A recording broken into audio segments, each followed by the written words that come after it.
Tiene la palabra el asambleísta ponente, presidente de la comisión, Mauro Andino.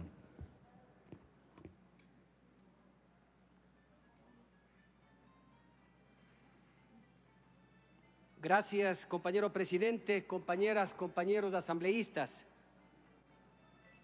El Parlamento Nacional, esta mañana y esta tarde,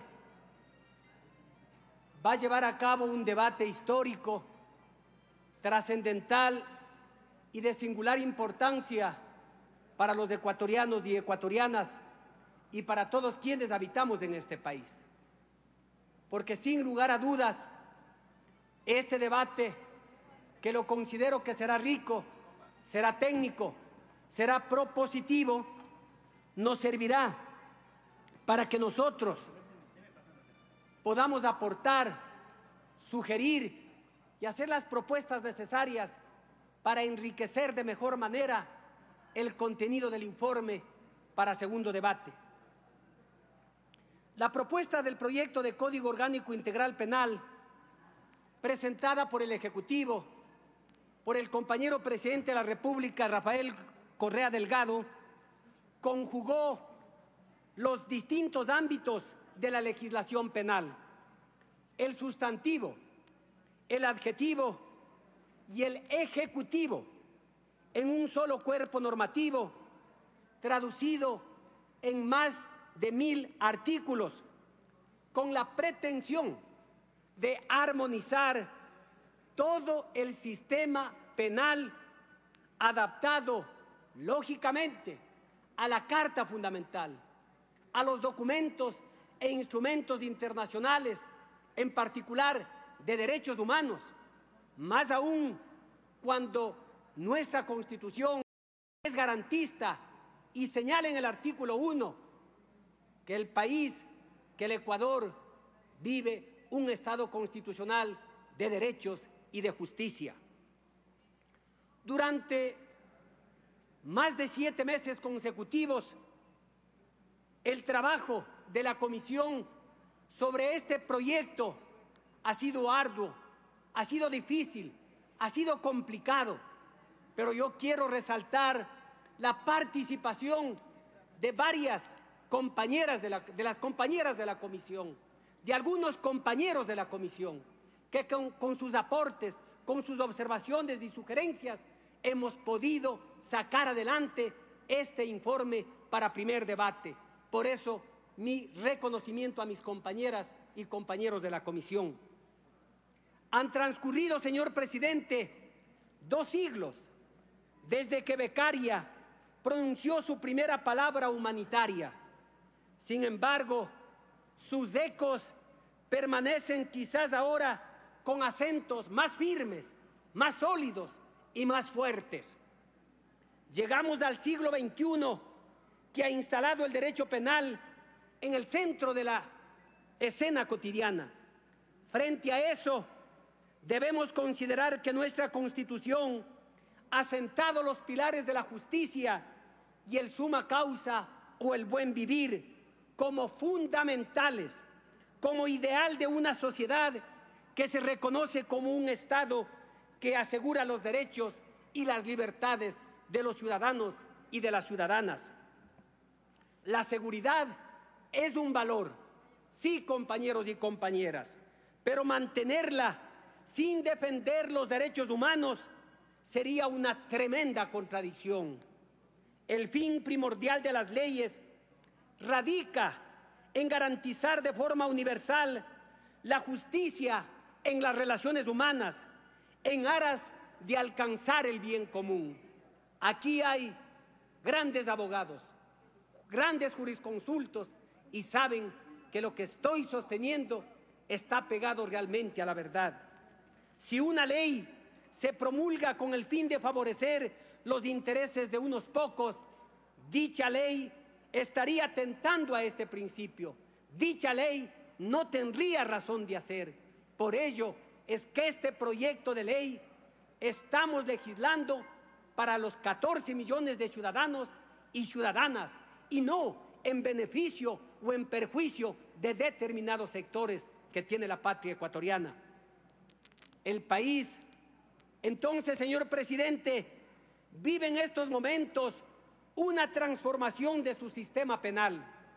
El proyecto ha sido depurado y reestructurado en un gran porcentaje de acuerdo a lo que se nos presentara a la Comisión de Justicia.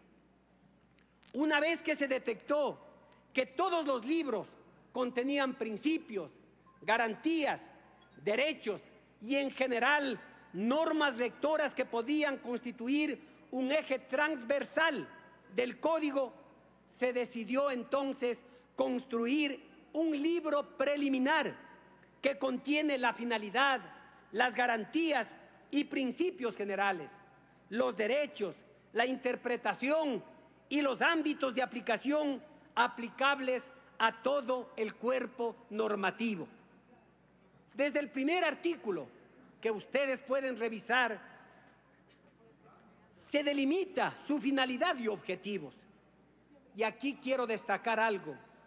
En el interés de mostrar este nuevo paradigma, señor presidente, me propongo primero referirme al derecho penal de última ratio. Segundo, justificar la necesidad de procedimientos eficaces para garantizar la no impunidad.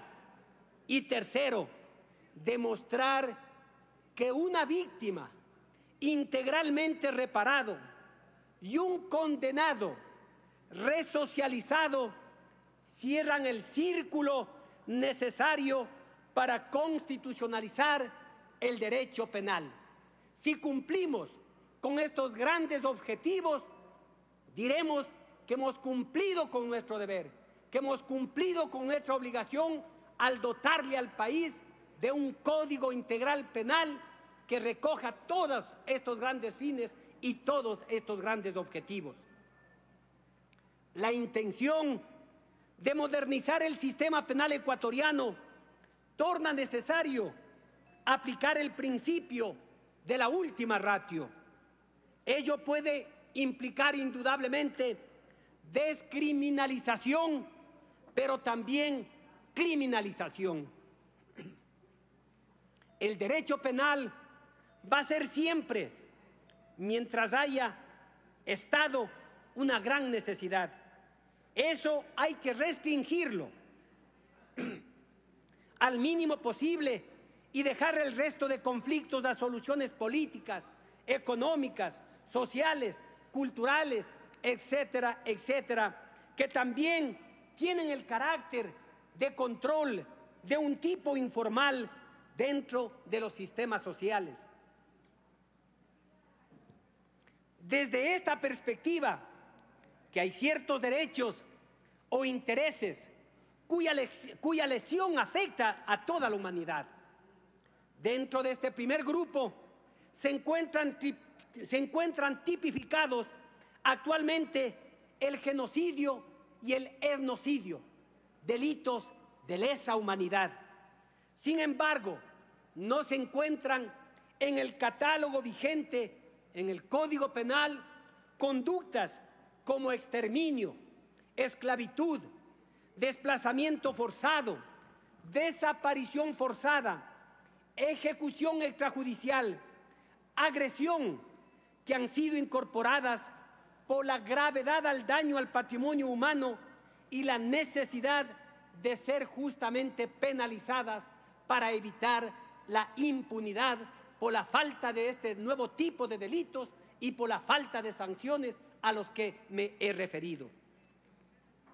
En el delito de trata de personas, cuya finalidad es la explotación en diversas formas, se ha detallado estas, como el comercio de órganos, la explotación sexual de personas pertenecientes a grupos de atención prioritaria, la prostitución forzada, los trabajos forzados, el matrimonio servil y la adopción ilegal.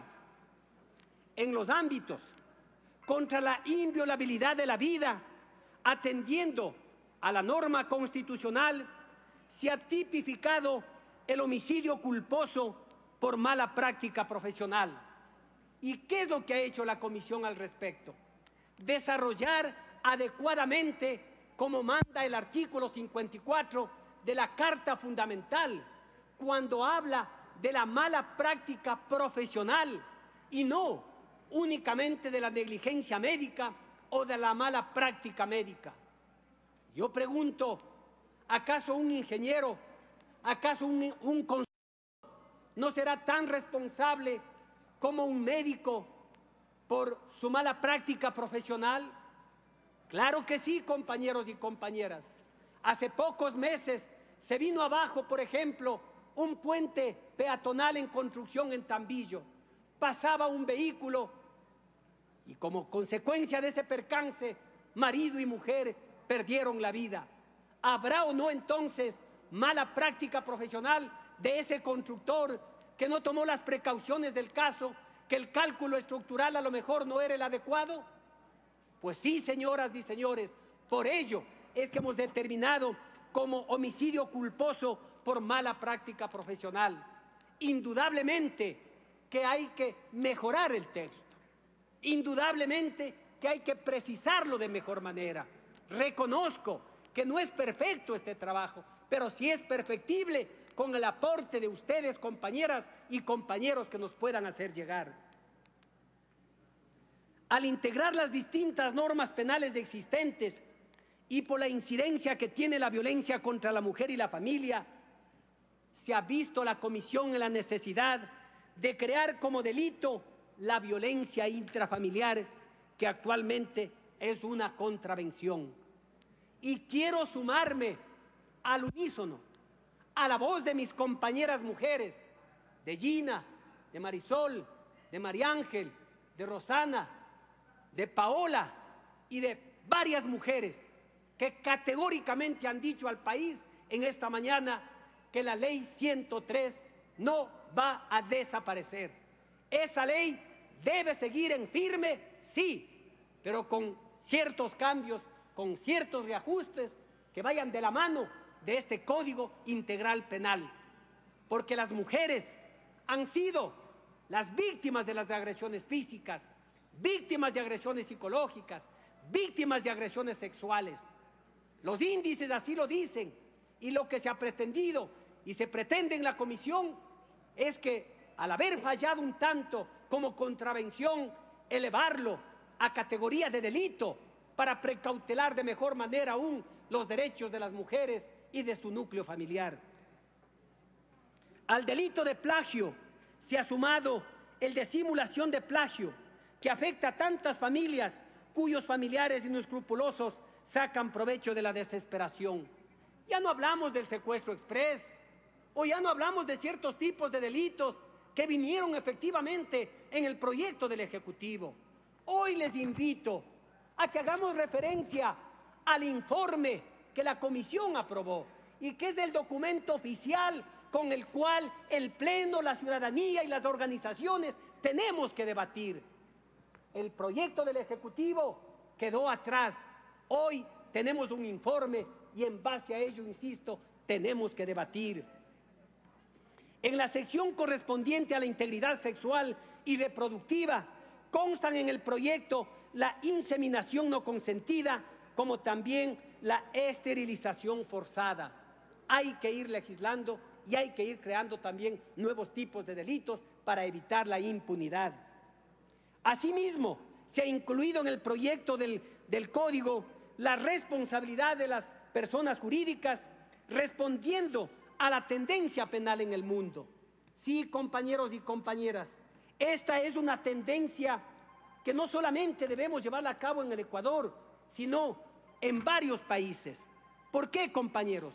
Porque esto no es nada nuevo. Esto ya está legislado en varios países, como por ejemplo en Francia, en Chile, en Costa Rica, en Perú, en Estados Unidos, en Australia, en Sudáfrica y en varios países más. Con la misma visión de última ratio, se ha despenalizado la gran mayoría de formas de injuria. Únicamente se mantiene la calumnia como injuria calumniosa y la difamación. Es decir, que se han depurado más de 18 tipos penales que están vigentes en nuestro ordenamiento. Otras conductas que han sido descriminalizadas son el estupro, el rapto, la bigamia, la zoofilia, la ofensa a cadáver, la provocación a duelo y otros más. La Administración de Justicia en el campo penal tuvo una renovación a partir del año 2000 con la implementación del sistema adversarial oral. Sin embargo, esta incorporación generó tensión y confusión en los operadores de justicia, particularmente en lo que respecta al positivismo legal y la dificultad de admitir cambios más allá de la tradicional escritura. Señor presidente, un principio que suele entrar en tensión con la justicia. Son 15 minutos, señor presidente. Sí, ya concluyo. Están 16. Ya concluyo, señor presidente. Con este preámbulo, identificadas las necesidades del sistema penal, se ha introducido en el libro segundo del proyecto algunas novedades, como las técnicas especiales de investigación, las operaciones encubiertas, entregas vigiladas o controladas, medidas cautelares de varios tipos, el uso del dispositivo electrónico de geoposicionamiento, como se lo ha hecho en Chile, la justicia restaurativa y los mecanismos alternativos de solución de conflicto penal, como la conciliación y la mediación. Asimismo, la persona que ha recibido una sentencia condenatoria tiene que recibir una verdadera rehabilitación. Por eso hablamos de 5 ejes: laboral, educación, cultura y deportes, salud, vínculos familiares y reinserción. Pero esto sería incompleto si no damos cumplimiento al artículo 75 de la Constitución, cuando hablamos de la reparación integral de la víctima. Una víctima no reparada no tendría razón de que nosotros estructuremos un nuevo Código Integral Penal. Para concluir, señor presidente, hago un llamado a los compañeros y compañeras de que tomen en consideración que uno de los problemas más complejos de la elaboración de este proyecto es establecer la dosimetría de las penas. La dosimetría de las penas, reconozco, es un problema muy complejo, muy técnico, por lo que más allá de los esfuerzos realizados por la Comisión, esperamos que este Pleno aporte propositivamente para esta construcción. Les invito, compañeras y compañeros asambleístas, a analizar responsablemente este proyecto, a presentar las propuestas y las soluciones que de una o de otra manera den garantía de paz y de seguridad para los ciudadanos y ciudadanas que habitamos en el país. El Ecuador espera de nosotros y nosotros tenemos que cumplir con nuestras responsabilidades. Gracias, señor presidente.